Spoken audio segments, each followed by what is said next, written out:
Good morning. Good morning. Good morning. I've got the poofy cheek again because I ate a whole bunch of chocolate brownies that I made the other day, and now they're all gone, so I won't have to worry. Hopefully this will go down soon. It's been going down. So today is Monday, and today is in October 2025. I've been listening to a lot about the Three-Eye Atlas Comet, or I don't know, they don't know what it is yet. And it's going to go behind the sun on October 29 or October 30 to where they can't photograph it, and the NASA space cameras can't see it. And we don't know what it's going to be like whenever it comes back out from behind the sun.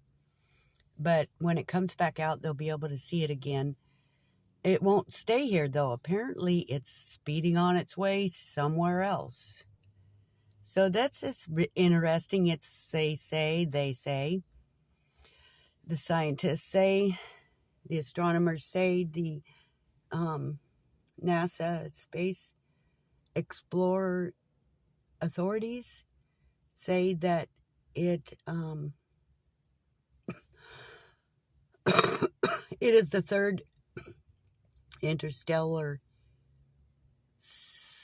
unidentified flying object that they've found so far. That's pretty mind-boggling, and that's a big deal. That's why it's all over YouTube and on the news. It's interesting to find out after October 30th, we'll know more, because then they'll be able to spot it again.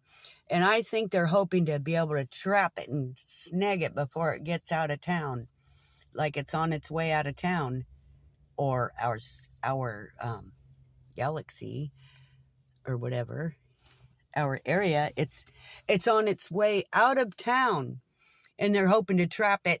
And so it's probably going to avoid being trapped by our so-called trapping capabilities or whatever. But they'll be able to view it, I suppose.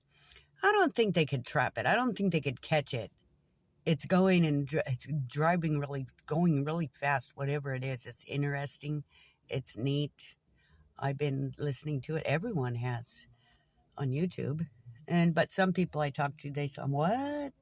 They just say, what? I don't even know what you're talking about. I'm interested in those things.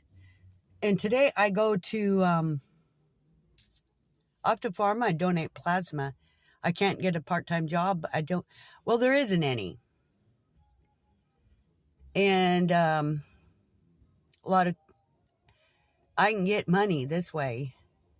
I donate the blood. Red blood cells separates your plasma, takes the nutrients out, and then they take the clear plasma and they use it to make medicines, and they use it to give blood transfusions and whatnot, like that. It saves lives.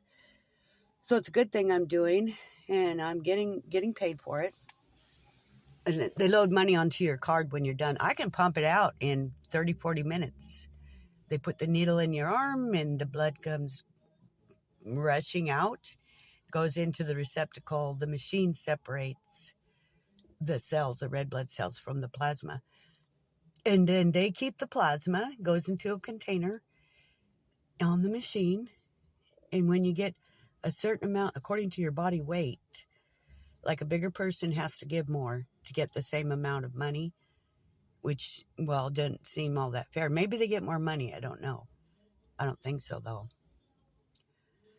Or a smaller person doesn't have to give as much because their weight goes by your body weight. Interesting, huh? Well, then when you go in to check in, they check your blood pressure, they check your blood, make sure there's nothing wrong with you. You don't have any diseases. Your iron level is good, because if you're depleted or your blood pressure is high, you can't give any plasma. They'll tell you, you'll have to go come another day. One time I checked in and it was like this. I kept chattering and talking to the phlebotomist or the attendant or the technician while they was taking my blood pressure, and that made my blood pressure seem higher. It was higher. So what you do, don't talk. Just keep your mouth shut and breathe deep, and then your blood pressure will stay the same. That's the trick I learned about it. And but I don't have high blood pressure. If you have high blood pressure, and if you're too small, you wouldn't be able to give plasma like it, because it wouldn't be healthy for you. Like the Red Cross, you donate blood, but you don't get paid for it. You just give it for free. But at these places, it's a money-making business. You get money and they get money. They sell it to hospitals, labs, things like that. What else is going on with me? Well, I'm worried about my daughter. She lives in Philadelphia. She has to move from her home that she's been at for the last 5 years with her and her baby son, who's 5 now, no longer a baby, no longer a toddler. He's going to go to school. They have to move. They can't afford the rent. It's too high, and they're having to struggle too much. So I guess they're going to be moving into a apartment basement in Josh's mother's place. The baby's father, his name is Josh, and they don't have to pay rent, so they'll be able to save money. My daughter's going to have to go back to work, but she always got good jobs and made good money. But anyway, she feels sad that she's got to leave her place, and I understand. I mean, she's been there for this length of time raising her little boy, and she's been happy living there most of the time. She goes through her depressions like we all do, but now it's a whole new life and a whole new game that's going to be coming up for her. So she's got anxiety and depression about it. I don't blame her. I am hoping everything will work out really good for her in the future.